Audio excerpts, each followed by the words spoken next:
واپس حویلی جاتے ہوئے ہم دونوں کے پاس ڈھیروں باتیں تھیں ایک دوسرے سے کرنے کے لیے۔ جب ہم حویلی پہنچے تو ہمیں تھوڑا سا ڈرامہ کرنا پڑا کہ ہمارا ایکسیڈنٹ ہو گیا تھا، بچہ بھی ضائع ہو گیا۔ دادی اماں بہت افسردہ تھی۔ چند دن مجھے بھی چپ چپ اور اداس رہنا پڑا۔ اسد نے مجھ سے کہا تھا کہ ہم اپنے رشتے کی ابتدا مری کے ہوٹل میں کریں گے۔ ہم لوگ مری کے ٹور پر چلے گئے۔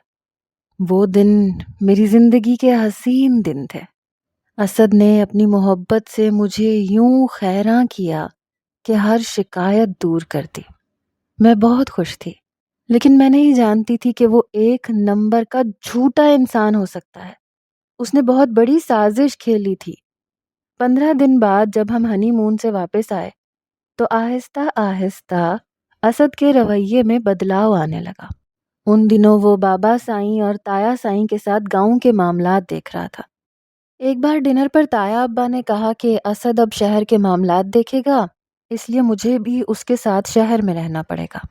وہاں ہم نے ایک لگژری اپارٹمنٹ خریدا جسے میں نے سیٹ کیا۔ زندگی ایک حسین خواب لگنے لگی۔ ایک بار اسد مجھ سے کہنے لگا، مائرہ رات کو بہت اچھا سا تیار ہو جانا، ہمیں کسی پارٹی میں جانا ہے۔ میں رات کو تیار ہو گئی۔ گاڑی میں اس سے پوچھتی رہی کہ ہم کہاں جا رہے ہیں۔ کہنے لگا، تم تو جانتی ہو کہ اب میں سیاست میں قدم رکھ چکا ہوں، اس لیے اس طرح کی سیاسی پارٹیز میں ہمیں جانا پڑے گا۔ میرے لیے یہ سب نیا تھا۔ میں نے آج تک یا تو دوستوں کی پارٹیز دیکھی تھیں یا پھر خاندان کی، لیکن جب میں اسد کے ساتھ اس پارٹی میں گئی تو حیران رہ گئی۔ بہت سی ایسی شخصیات تھیں جنہیں آج تک میں نے ٹاک شوز اور نیوز پر ہی دیکھا تھا۔ سب کے ہاتھوں میں شراب تھی، ان کی بیویوں نے مہنگے سے مہنگے برانڈڈ کپڑے پہنے ہوئے تھے، اور وہاں وہ فخر سے سب یہی بتا رہی تھیں کہ یہ پرس 2 لاکھ کا ہے، جوتا 3 لاکھ کا، سوٹ 10 لاکھ کا۔ اسد نے میرا تعارف بھی بہت سے لوگوں سے کروایا، لیکن سچی بات تو یہ ہے کہ مجھے یہ سب اچھا نہیں لگ رہا تھا۔ ہوش تو میرے اس وقت اڑے جب کچھ دیر بعد ہال کی لائٹس بجھا دی گئی۔ وہاں ڈانس ریمپ پر بےہودگی کا بازار گرم ہوا۔ شوہر کسی کا، بیوی کسی اور کی، اور ڈانس ریمپ پر وہ ایک دوسرے کی باہوں میں مدہوش تھے۔ یہ سب دیکھ کر میرا دماغ گھوم کے رہ گیا۔ میں ایک کونے کے ٹیبل پر بیٹھ گئی۔ کچھ دیر بعد اسد میرے پاس آیا۔ کہنے لگا، میری ڈانس پارٹنر بنو گی کیا جانے جگر؟ اس کا وہی انداز تھا۔ میں نے کہا، نہیں اسد، میں سنجیدہ تھی۔ وہ میرے پاس کرسی کھینچ کر بیٹھ گیا۔ کہنے لگا، کیا مسئلہ ہے Maira? Every thing is okay? میں نے کہا، مجھے یہ سب اچھا نہیں لگ رہا، پلیز یہاں سے چلتے ہیں۔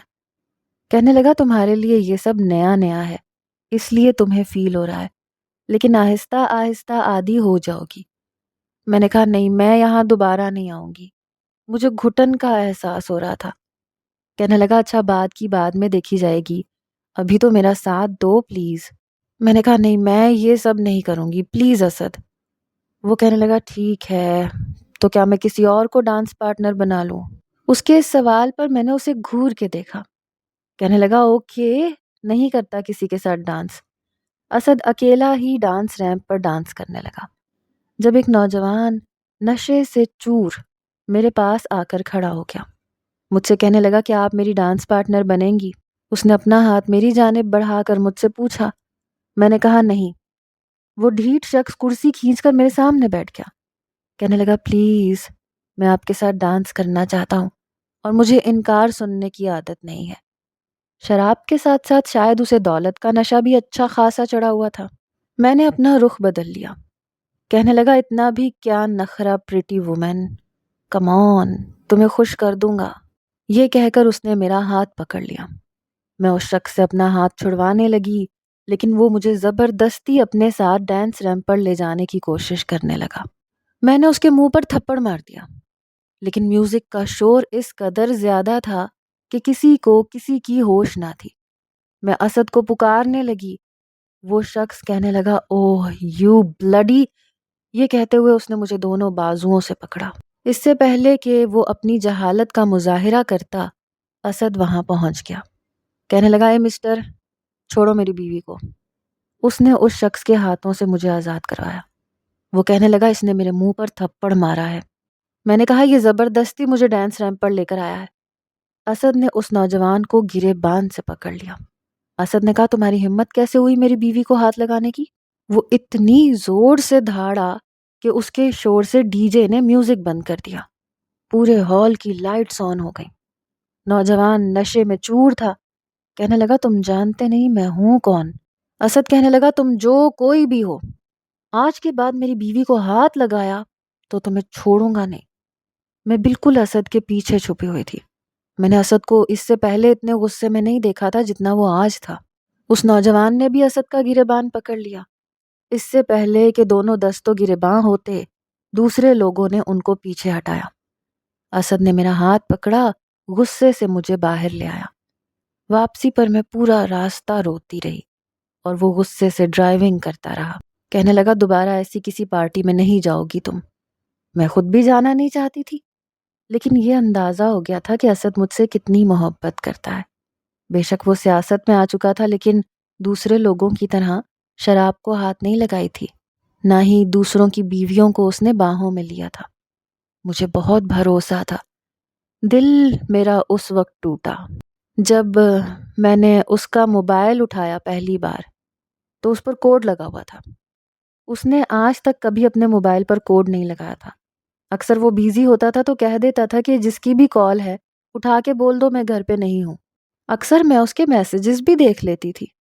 عام بیویوں کی طرح جو ہر بیوی کے شوہر کے لیے کچھ چھوٹے موٹے شکوک و شبہات ہوتے ہیں، میرے دل میں بھی آتے تھے۔ کبھی کبھی جب میں اس کا فون دیکھ کر میسج چیک کر رہی ہوتی تو وہ مجھے دیکھ کر ہنسنے لگتا، کہنے لگتا مائرہ تم بھی نا بالکل عام بیویوں جیسی ہو، مجھے تو لگا تھا کہ تم کبھی بھی میرا موبائل چیک نہیں کرو گی۔ میں نے کہا کرنا پڑتا ہے، اتنا اندھا بھروسہ میں نہیں کر سکتی، اور مرد ذات پر تو بالکل بھی نہیں کر سکتی۔ وہ ہنس کر کہنے لگا کہ ڈھونڈ لو جو بھی تمہیں میرے موبائل میں ڈھونڈنا ہے، لیکن ملے گا کچھ نہیں، کیونکہ نہ تو میرے فون میں کوئی اور ہے اور نہ دل میں۔ ہر جگہ صرف ایک ہی لڑکی ہے اور وہ ہے مائرہ اسد۔ 6 مہینے میں جتنی محبت اس نے مجھے دی تھی، میرے دل سے شک تک ختم ہو گیا تھا۔ کہتا تھا میں اپنے موبائل پر کبھی کوڈ لگا ہی نہیں سکتا، میری زندگی کھلی کتاب کی طرح ہے، جو کچھ ہے سب کچھ تمہارے سامنے ہے۔ اس لیے آج موبائل پر کوڈ دیکھ کر مجھے تعجب ہوا۔ وہ نہانے واش روم میں گیا ہوا تھا۔ واش روم سے باہر آیا، تولیہ باندھے مجھے دیکھنے لگا۔ میں مختلف قسم کے کوڈ موبائل پر لگا کر اسے کھولنے کی کوشش کر رہی تھی۔ جب وہ میرے پاس آیا تو میرے گلے میں اپنی دونوں باہیں ڈال دیں۔ کہنے لگا یہ کیا کر رہی ہو؟ میں نے کہا تم نے موبائل لاک کیوں کیا ہے؟ کہنے لگا تم بھی نا یار۔ یہ کہتے ہوئے اس نے ایک ہاتھ سے موبائل پکڑا اور بیڈ پر پھینک دیا۔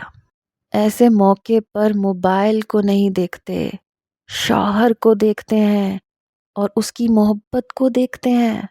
کیا تمہیں میری محبت میں کوئی کمی نظر آئی؟ شک کرتی ہو مجھ پر؟ دیکھو اگر تم شک کرو گی تو اپنی زندگی میں خود مشکلات پیدا کرو گی، کیونکہ شک کا علاج کسی کے پاس نہیں، اور شوہر کے پاس تو بالکل بھی نہیں۔ میں نے اس کے دونوں بازو اپنے کندھے سے ہٹانے چاہے، لیکن اس نے میری کوشش کو ناکام کیا۔ کہنے لگا اگر یقین نہیں ہے تو بتاؤ مجھے، ابھی تمہیں یقین دلا دیتا ہوں۔ اس کی شوخ باتوں پر میں اکثر چپ کر جاتی تھی۔ آفس جانے سے پہلے اور آفس سے واپس آ کر وہ لازمی مجھے اپنے ساتھ لگاتا تھا، میرے ماتھے پر بوسہ دیتا تھا اور ہر بار ایسا ہی کرتا تھا۔ مجھے لگا کہ شاید میں خامخواہ اس پر شک کر رہی ہوں۔ میں نے کہا اچھا چھوڑو مجھے تمہارے لیے ناشتہ بنانا ہے۔ کہنے لگا ایسے نہیں، پہلے میری ڈیمانڈ پوری کرو۔ میں نے کہا تم بہت بے شرم ہو، چھوڑو مجھے۔ بڑی مشکل سے میں نے اپنا آپ اس سے چھڑوایا اور کمرے سے باہر آ گئی۔ مجھے لگا وہ کوڈ ہٹا دے گا، لیکن ایسا نہیں ہوا۔ میں گھر کے کاموں میں مصروف رہنے لگی۔ ایک بار میں نے اس کے فون پر ایک لڑکی کا نمبر جگمگاتے دیکھا۔ مجھے حیرت ہوئی۔ میں نے فون اٹھا لیا تو کہنے لگی اسد سویٹ ہارٹ کہاں ہو جانی، کب سے تمہارا ویٹ کر رہی ہوں۔ یہ سن کر تو میرے سارے کے سارے طبق روشن۔ اس کا مطلب کہیں نہ کہیں کوئی گڑبڑ تھی۔ اگر اس نے اپنے موبائل پر لاک لگایا تھا تو یوں ہی نہیں لگایا تھا۔ میں جب بھی اس سے موبائل کا پاس ورڈ مانگتی وہ میرے قریب آنے لگتا، محبت بھری باتیں کرنے لگتا، تاکہ اس کی باتوں میں الجھ کر میں موبائل کا پاس ورڈ اس سے پوچھنا ہی بھول جاؤں۔ میں نے کہا کون ہیں آپ؟ میں نے ابھی اتنا ہی کہا تھا کہ اسد اچانک سے کمرے میں آیا۔ مجھے غصے میں دیکھ کر اس نے میرے ہاتھ سے اپنا فون چھین کر کان کو لگایا۔ اس لڑکی سے کہنے لگا میں بعد میں بات کرتا ہوں تم سے۔ یہ کہہ کر اس نے فون بند کر دیا۔ میں نے کہا تو یہ ہے تمہارے موبائل پر پاس ورڈ لگانے کی وجہ۔ کہنے لگا مائرہ دیکھو میری بات سنو، میرے موبائل میں مت گھسا کرو۔ میں نے کہا مجھے دھوکہ دے رہے تھے۔ کہنے لگا مائرہ میرے پاس اتنا فضول ٹائم نہیں ہے کہ میں تمہیں بتا سکوں کہ تم جو سمجھ رہی ہو نا تم سمجھتی رہو، بس آئندہ میرے موبائل کو ہاتھ مت لگانا۔ بڑے غصے سے اس نے مجھ سے یہ کہا اور موبائل لے کر باہر چلا گیا۔ رات کو 1 بجے واپس آیا اور 1 بجے تک میرا رو رو کے برا حال ہو چکا تھا۔ مرد ہوتے ہی ایسے ہیں، انہیں عورت بس اس وقت اچھی لگتی ہے جب تک وہ ان کی دسترس میں نہیں ہوتی، لیکن اس کے بعد جب وہ بیوی بن جاتی ہے تو اس سے دلچسپی بھی ختم ہو جاتی ہے، رنگ برنگی تتلیاں پسند آنے لگتی ہیں۔ تو وہ رات کو کمرے میں آیا، میں لائٹ بند کر کے سسکیوں سے رو رہی تھی، میرے برابر آ کر لیٹ گیا، کچھ دیر خاموش رہا، کہنے لگا مائرہ پلیز رونا بند کرو، میری کوئی دوسری بیوی نہیں ہے وہ جو تم نے اتنا ادھم مچا کے رکھا ہے۔ یار جس معاشرے میں ہم رہتے ہیں وہاں مرد عورت کے بیچ صرف ایک ہی رشتہ نہیں ہوتا۔ میں نے کہا شٹ اپ، ایسے بہانے میرے سامنے تو تم مت بناؤ تو بہتر ہے۔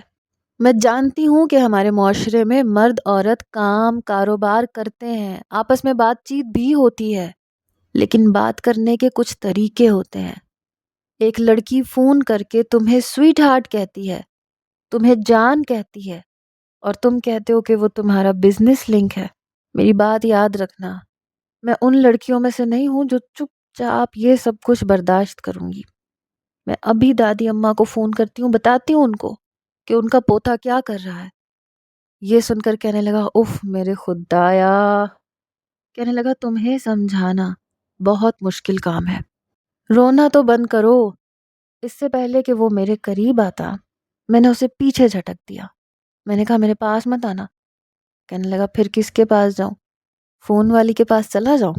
برداشت کر لو گی؟ میں نے کہا اسد پلیز، میں اس وقت مذاق کے موڈ میں نہیں ہوں۔ کہنے لگا میں بھی نہیں ہوں، 6 مہینے ہو گئے ہمارے ساتھ کو، مجھے بچہ چاہیے، سمجھا کرو۔ میں نے کہا مجھے چھوڑو، وہ مجھے اپنی گرفت میں لے چکا تھا۔ کہنے لگا ایسے کیسے چھوڑ دوں؟ پھر میرے بال سہلانے لگا، کہنے لگا پلیز مجھ پر اعتبار کرو، میں صرف تمہارا ہوں، بس کچھ مسئلے مسائل ہیں تمہیں ابھی نہیں بتا سکتا۔ میں نے کہا کیوں نہیں بتا سکتے؟ کہنے لگا نہیں بتا سکتا نا یار، کیوں ضد کر رہی ہو؟ جانتی ہو میں نے تم سے شادی کیوں کی تھی؟ کیونکہ تم الگ قسم کی لڑکی تھی۔ اب تم ایسے عام بیویوں والی حرکتیں مت کرو، مجھے سمجھنے کی کوشش کرو۔ میں ابھی تمہیں کچھ نہیں بتا سکتا، لیکن پلیز یہ پولیس والوں کی طرح میری تفتیش مت کیا کرو۔ میں نے یہ سب کچھ بھی برداشت کر لیا۔ میں نے سوچا کہ وہ جھوٹ نہیں بول رہا ہوگا، واقعی کوئی مسئلہ ہوگا۔ انہی دنوں دادی اماں میرے پاس گاؤں سے شہر میں آ کر رہنے لگی، کیونکہ وہ بیمار رہنے لگی تھیں اور اکثر انہوں نے ڈاکٹر کے پاس جانا ہوتا تھا۔ کہنے لگیں کہ تم دونوں کیا گھر سے گئے، گھر کی تو ساری رونق ہی ختم ہو گئی، بیماری تو بہانہ ہے، میں تم لوگوں کے ساتھ ہی رہنا چاہتی تھی۔ دادی اماں کے آنے سے میں کافی بہل گئی تھی، ان سے باتیں کرتی رہتی۔ شروع سے میں نے اپنی ماں کی محبت اپنی دادی سے ہی پائی تھی، اس لیے ان کے ساتھ میرا رشتہ الگ سا تھا، اور وہ مجھے بہت زیادہ محبت کرتی تھیں، اسد سے بھی زیادہ۔ ایک بار میں دادی اماں کو چیک اپ کے لیے ہسپتال لے کر جا رہی تھی۔ ان کا چیک اپ کروانے کے بعد جب میں واپس جا رہی تھی، گائناکالوجسٹ کے OPD سے میں نے اسد کو ایک لڑکی کے ساتھ باہر نکلتے دیکھا۔ وہ لڑکی رو رہی تھی، اسد اسے اپنے ساتھ لگا کر تسلی دے رہا تھا، کہہ رہا تھا سب کچھ آرام سے ہو جائے گا، تم فکر مت کرو۔ اس کے ساتھ میرے برابر سے گزر کے چلا گیا اور اسے احساس تک نہیں ہوا کہ میں بھی وہیں کھڑی ہوں۔ وہ جا چکا تھا۔ دادی اماں نے بھی توجہ نہ دی، ورنہ وہ اس کے کان پکڑ لیتی۔ میں نے دادی اماں کو باہر ویٹنگ ایریا میں بٹھایا۔ میں نے کہا آپ بیٹھے، میں ابھی بس 2 منٹ میں آئی۔ میں اسی گائناکالوجسٹ کے روم میں چلی گئی۔ اس وقت کوئی بھی مریض موجود نہیں تھا۔ کہنے لگی جی کہیے۔ میں نے کہا ابھی ابھی جو لڑکی اور نوجوان اس کمرے سے نکلے ہیں وہ کس کام کے لیے آئے تھے؟ کہنے لگی کس کام کے لیے آنا ہے بی بی؟ پہلے آپس میں تعلقات بنا لیتے ہیں، جب لڑکی پریگننٹ ہو جائے تو آ جاتے ہیں ابورشن کروانے کے لیے۔ یہ نوجوان تھا کسی بڑے وڈیرے کا بیٹا، کافی عیاش قسم کا نوجوان ہے، اب تو سیاست میں بھی قدم رکھ چکا ہے۔ اس نے اس لڑکی کے ساتھ راتیں رنگین کی ہیں، اور یہ لڑکی بھی کسی سیاستدان کی بگڑی ہوئی اولاد ہے۔ میں نے تو صاف منع کر دیا کہ میں یہ کام نہیں کروں گی۔ یہ سن کر مجھے اپنے کانوں پر یقین نہیں آ رہا تھا۔ اس کا مطلب اسد ابھی تک مجھ سے جھوٹ بولتا رہا۔ اپنی کزن کے ساتھ بھی جو کچھ اس نے کمرے میں کیا تھا وہ اس کی عیاشی کا ہی منہ بولتا ثبوت تھا۔ ہو سکتا ہے اسے بعد میں مجھ سے بھی محبت ہو گئی ہو، یا شاید ضد میں شادی کی ہو، لیکن جانتا تھا کہ خاندان کی ہوں اس لیے چھوڑ نہیں سکتا۔ اور اتنا بھی اندازہ ہو گیا تھا کہ میں چپ رہنے والوں میں سے نہیں ہوں۔ اس کی زیادتیاں چپ چاپ نہیں سہا کروں گی، اور نہ ہی میرا باپ ان میں سے ہے جو بیٹی کے ساتھ زیادتی ہونے دے گا۔ میرا باپ، میری دادی میری فیور میں تھے، شاید اسی لیے میرے ساتھ اچھی طرح سے رہتا تھا۔ میں دادی کو لے کر گھر آ گئی، لیکن سوچ چکی تھی کہ اسے ایسی مات دوں گی کہ یاد رکھے گا۔ میں دادی کو لے کر گھر آئی۔ وہ اکثر رات کو 9 بجے آتا تھا، اور جب اسے پارٹی میں جانا ہوتا تھا تو 11 بجے چلا جاتا تھا، پھر کبھی رات کے 2 بجے، کبھی 3 بجے واپس آتا تھا۔ ایک بار وہ 8 بجے واپس آیا تو جیسے ہی مجھے جگانے لگا میں پیچھے ہٹی۔ اس نے حیرت سے مجھے دیکھا، کیونکہ کچھ مہینوں میں کبھی ایسا نہیں ہوا تھا کہ وہ مجھے اپنے ساتھ لگائے اور میں اسے پیچھے کر دوں، یا وہ مجھے بوسہ دے اور میں اسے اجازت نہ دوں۔ میں دادی سے ہی باتیں کرتی رہی اور وہ مجھے خشمگین نظروں سے دیکھتا رہا۔ کھانا کھلانے کے بعد میں نے کچن ملازمہ کو سنبھالنے کے لیے کہا اور خود دادی کے پاس جا کر بیٹھ گئی۔ دادی کہنے لگی بیٹا تمہیں سونا نہیں ہے؟ میں نے کہا دادی میں آج آپ کے ساتھ سوؤں گی، میرا دل چاہ رہا ہے۔ میں نے بڑے لاڈ سے کہا تو انہوں نے مجھے اپنے ساتھ لگا لیا۔ کہنے لگی سو جاؤ، کوئی بات نہیں۔ میں دادی کے ساتھ ہی جا کر لیٹ گئی۔ آج کل ویسے بھی اسے بچہ پیدا کرنے کی شدید خواہشیں اٹھ رہی تھیں، اس لیے وہ بالکل بھی پرہیز نہیں کر رہا تھا۔ مجھ سے بھی کہہ چکا تھا، مانتی نہ مانتی، اس سے ناراض ہوتی، لیکن وہ باز ہی نہیں آتا تھا، کیونکہ اسد کو وارث چاہیے تھا، مجھ سے وارث چاہیے تھا، اور دوسری لڑکیوں کے ساتھ ناجائز تعلقات قائم کر کے اپنی نجاتوں کو وہ ختم کروانے کی کوششوں میں تھا۔ مرد ذات بھی بڑی عجیب ہوتی ہے۔ جب دادی کے کمرے میں مجھے 1 گھنٹے سے اوپر گزر گیا تو میرے موبائل پر میسج آنے لگا۔ کہنے لگا مائرہ کہاں ہو تم، جلدی کمرے میں آؤ۔ میں نے کہا مجھے نہیں آنا، میں دادی کے کمرے میں ہوں اور وہیں سوؤں گی۔ کہنے لگا تم جانتی ہو نا ہم بیبی پلان کر رہے ہیں، مجھے پریشان مت کرو، کمرے میں آؤ۔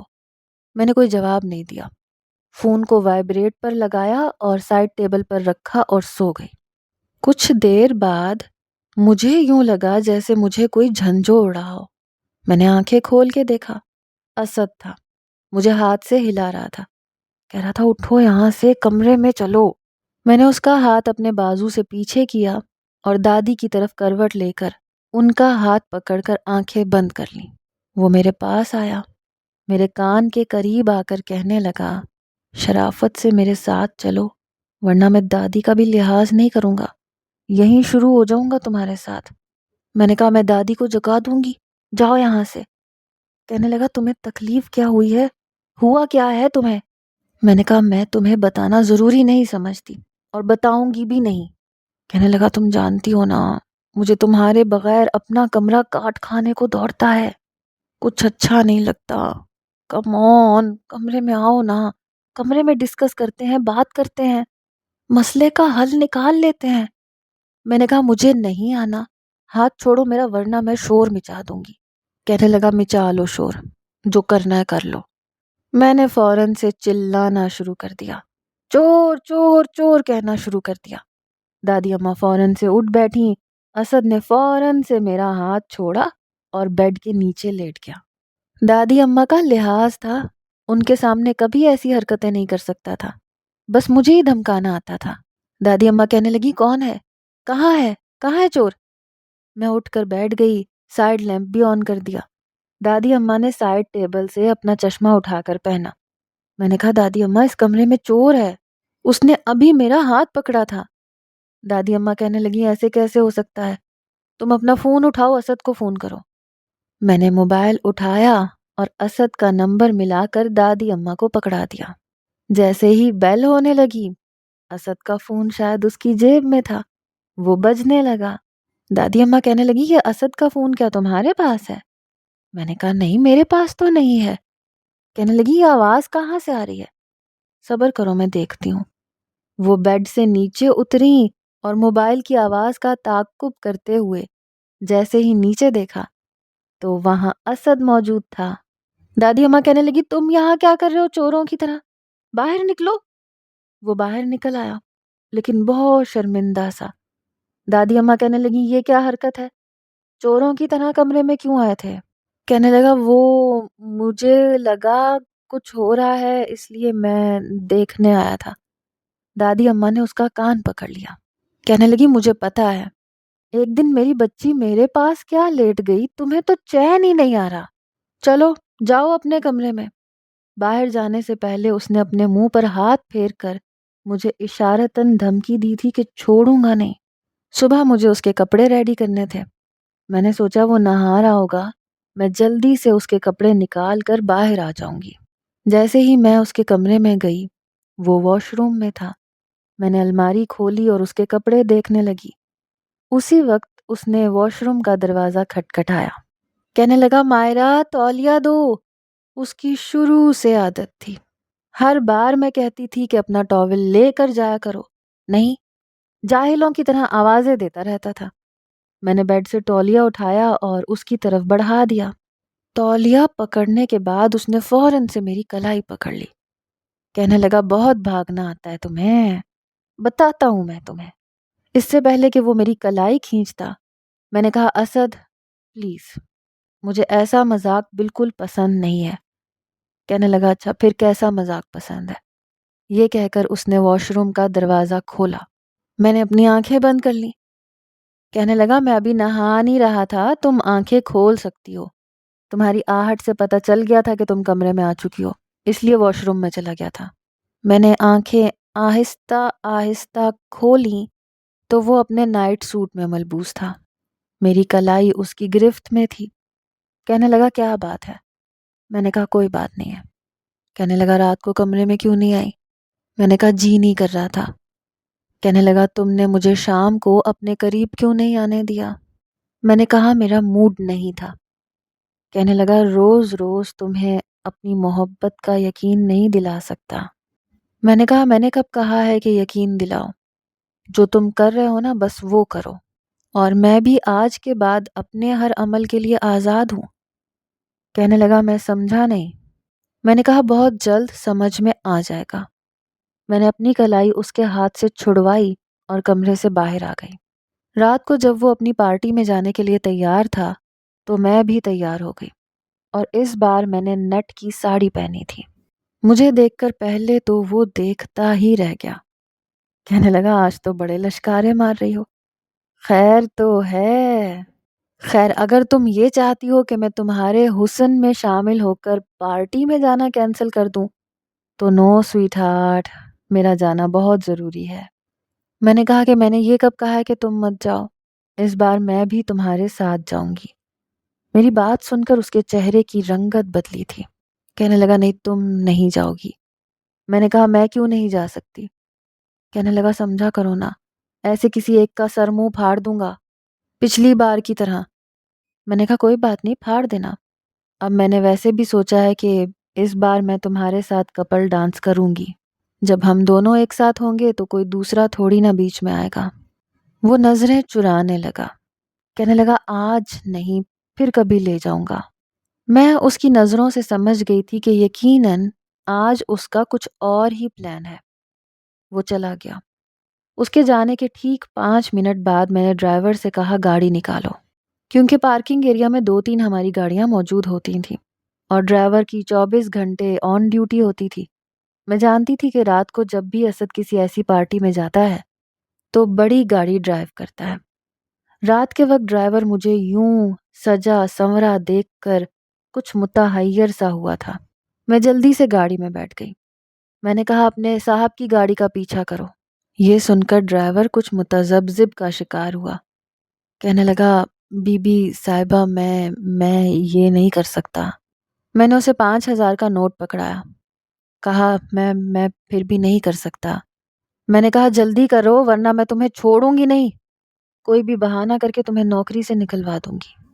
میری بات سن کر اس نے گاڑی کا پیچھا کرنا شروع کر دیا۔ اسد کی گاڑی کلب کے سامنے جا کر رکی۔ کچھ ہی فاصلے پر میں نے گاڑی کو کھڑا کروایا۔ جب اسد کلب کے اندر چلا گیا تو میں نے ڈرائیور کو واپس بھیج دیا۔ اس کو میں نے کہا کہ تمہارا نام نہیں آئے گا، میں کہہ دوں گی کہ میں کیب سے آئی تھی۔ یہ کہتے ہوئے میں نے پھر بھی اسے 5,000 کا نوٹ دے دیا۔ وہ واپس چلا گیا۔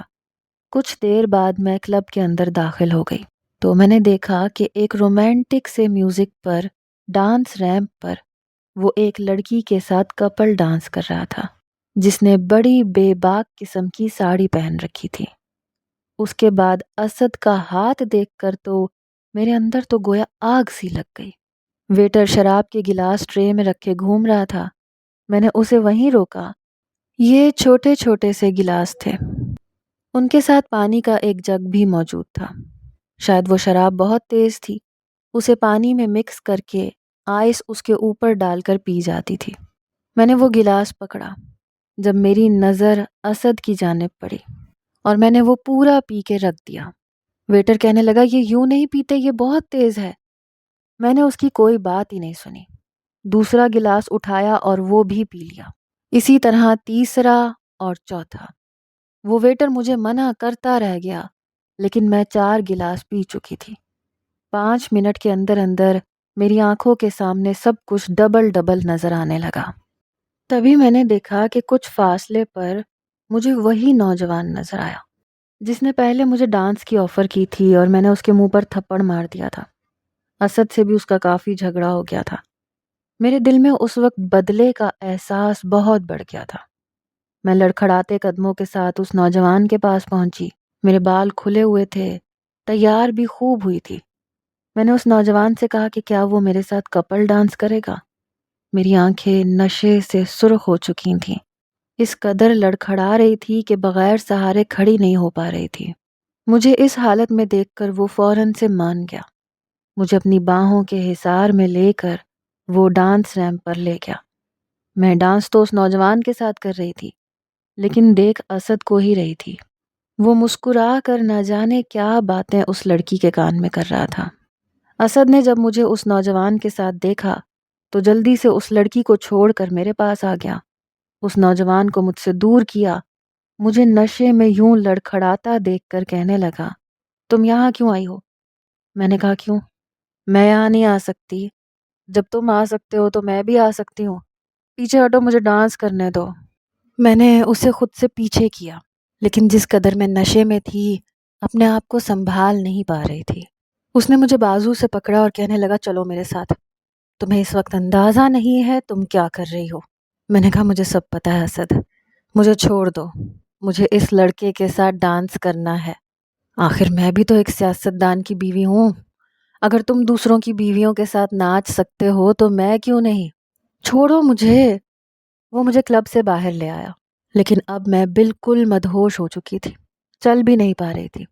ایک اذیت تھی جو ہر عورت کو ہوتی ہے کہ اس کا شوہر کسی دوسری عورت کو خود پر ویسے ہی حرام سمجھے جیسے وہ دوسرے مرد کو خود پر سمجھتی ہے۔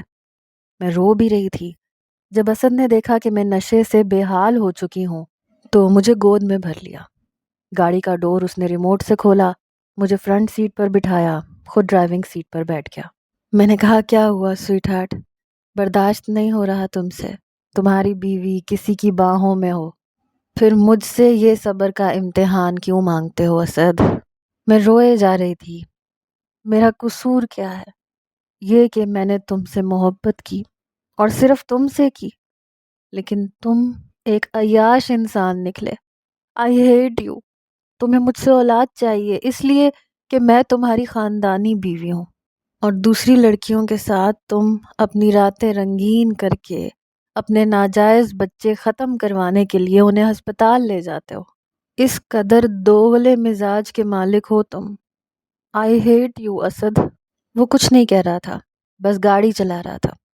جب اپارٹمنٹ کے پارکنگ ایریا میں گاڑی روکی تو مجھے بس یہ یاد ہے کہ اس نے مجھے گود میں اٹھایا تھا اور لفٹ کی جانب لے کر جا رہا تھا۔ پھر میں ہوش کی دنیا سے غافل ہو چکی تھی۔ صبح جب مجھے ہوش آیا تو میں اپنے بیڈ پر تھی۔ سر بھی بھاری ہو رہا تھا۔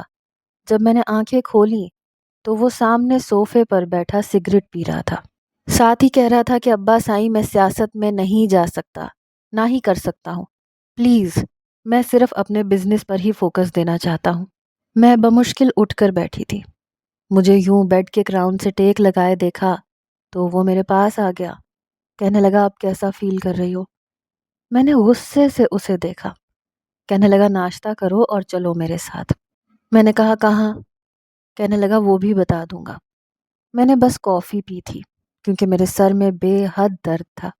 گاڑی ڈرائیو کرتے ہوئے اس نے کہا کہ میں نے بابا سے کہہ دیا ہے کہ سیاست کبھی بھی سیدھے طریقے سے نہیں کی جاتی، اس کے لیے بہت سے ایسے کام بھی کرنے پڑتے ہیں جو دیکھنے میں غلط لگتے ہیں۔ وہ مجھے ایک چھوٹے سے علاقے میں لے آیا جہاں پر 6 منزلہ عمارت بنی ہوئی تھی۔ مجھے وہاں پر لے گیا۔ وہاں وہی لڑکی تھی جس کے ساتھ وہ ہسپتال میں تھا۔ کہنے لگا یہی لڑکی تھی نا؟ کہنے لگا یہ مجبوراً اپنے گھر والوں کا پیٹ پالنے کے لیے کلب میں ڈانس کرتی ہے، اس کے ساتھ زبردستی ایک سیاست دان بدکاری کر لیتا ہے۔ میں اسے لے کر ہسپتال گیا تھا تاکہ اسے اس مصیبت سے آزاد کروا سکوں، اور اب میں اس کی کفالت کر رہا ہوں، اس کے گھر والوں کی کفالت کر رہا ہوں تاکہ یہ گناہ سے بچ سکے۔ جس لڑکی کے ساتھ میں رات کو ڈانس کر رہا تھا وہ بھی ایک غریب لڑکی تھی، اس لیے مجبوراً کلب ڈانسر بنی ہوئی تھی، اور اس کے کان میں کوئی محبت کا رس نہیں گھول رہا تھا، بلکہ یہ کہہ رہا تھا کہ اگر وہ مجھ سے اکیلے میں ملے تو میں اسے اس ماحول سے آزاد کروا سکتا ہوں، لیکن میں تمہیں نہیں سمجھا سکتا، نہ ہی تمہیں روز روز یقین دلا سکتا ہوں۔ اپنی ہر اچھائی کو بیان کرنے کے لیے مجھے کوئی تمغہ نہیں لینا، یہ سب کچھ خاموشی سے ہی کیا جائے تو ہی اچھا لگتا ہے۔ وہ کافی سنجیدگی سے بات کر رہا تھا۔ گاڑی میں بٹھا کر واپس گھر لے جانے لگا تو میں نے اس سے معذرت کر لی۔ کہنے لگا ہر مرد عیاش نہیں ہوتا، نہ ہی ہر وڈیرا برا اور عیاش ہوتا ہے، لیکن ہم لوگ اس لیے بھی بدنام ہیں کیونکہ زیادہ تر میجورٹی ایسی ہی ہوتی ہے۔ میں نے اسد سے ہاتھ جوڑ کر معافی مانگی تھی۔ وہ ٹھیک کہہ رہا تھا، ہر مرد عیاش نہیں ہوتا۔